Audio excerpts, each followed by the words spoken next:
People have been queuing for days to access the coffin. Image, Getty. The first person to see the Queen's coffin and pay her respects has been revealed, after the 56-year-old waited from Monday for her place in the queue.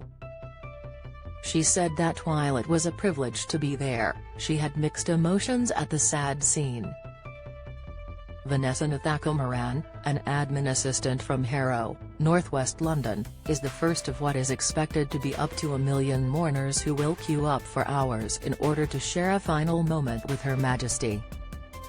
Ms. Nathakumaran told the Mail, "I was trying not to cry. I wanted to pay my respects in a dignified way, but it was so hard.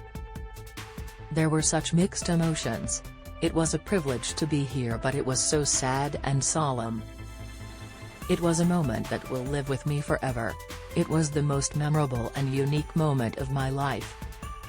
It was so quiet and peaceful, and seeing her coffin, it really came home to me that she is really gone.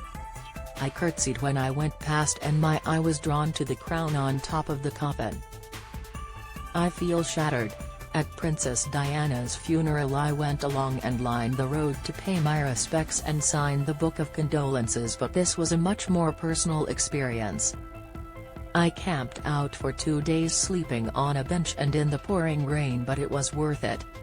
I wanted to be part of the experience and pay my respects." Royal superfan laid bare who was first in line in Queen coffin queue. Image, PA. Ms. Nathakumaran had queued up since Monday for the special moment. Image, PA. Another mourner, Annie Daly, told the publication, "I felt sorrowful being in there with the Queen's coffin. I found it a shattering experience. The crown was gleaming atop the coffin, as was the orb and scepter. When we approached the coffin, everyone was silent. It was so quiet. I looked round and the yeoman guards were like statues. We waited for days, and when it came to it, the whole experience was over in seconds. We went round the coffin once and down the stairs."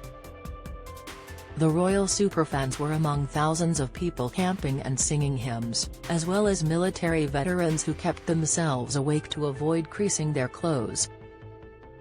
Read more. Queuing for 11 hours in the rain waiting to view the Queen's coffin. Reveal. Mourners were allowed in to see the coffin from 5 p.m. Image, PA. King Charles, William and Harry reunited to mourn and march behind the coffin as hundreds of thousands lined the streets of central London, many of them in tears, to watch the coffin make its final journey out of Buckingham Palace at 2:22 p.m. From 5 p.m., members of the public were allowed to see the coffin inside the Palace of Westminster, as the Queen's guards look on.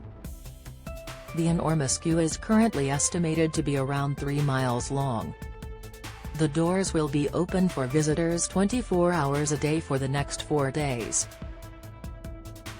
Don't miss surge to end long parliamentary recesses. Bills help face delays. Reveal Eamon Holmes shares update on mobility issues amid Queen coverage. Insight. Rangers defy UEFA orders to honour Queen and belt out national anthem. Analysis. Mourners have described the scene as emotional. Image, PA. Trending. Over 500 portable toilets have been installed along the route for those waiting. Twitter user @CuriousIguana has lauded the overtly British nature of the queue to see the Queen's coffin. They said, "I don't particularly care either way about the Queen. But the queue? The queue is a triumph of Britishness. It's incredible. It is the mother lode of queues. It is art. It is poetry.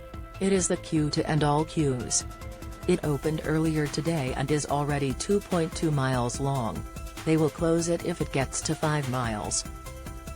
That's a queue that would take 2 hours to walk at a brisk pace."